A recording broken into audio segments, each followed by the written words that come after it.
Want bigger, stronger calves without a gym membership? Whether you've got dumbbells or just your body, today's workout will fire up your lower legs like never before. When training your calves, if there are no steps or other obstacles, perform the exercises on something thick like this. Stand with your feet shoulder width apart and keep your heels off the ground. Standing calf raises 15 reps, 3 sets. Stand tall, push through the balls of your feet, and squeeze at the top. Tip pause for a second at the top to really feel the burn. When greater strength is required, single leg calf raises 10 reps per side. This adds intensity and improves balance. Hold onto a wall if needed, but stay controlled. Increasing the height will make the calf workout more challenging.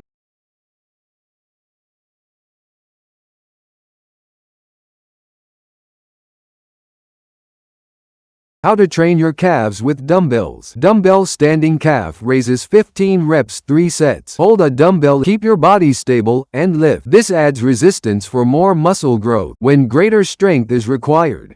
If you find it difficult to maintain your balance, hold the dumbbell in one hand only. I also recommend placing your other hand on the wall to help you maintain your balance. I incorporate this calf workout once a week into my leg workout routine. How do you train your calves? Share your calf workout routines in the comments. Would you like to see more routines using body weight and dumbbells? Let us know by giving us a thumbs up and leaving a comment. Don't forget to subscribe to our channel. Thank you for watching.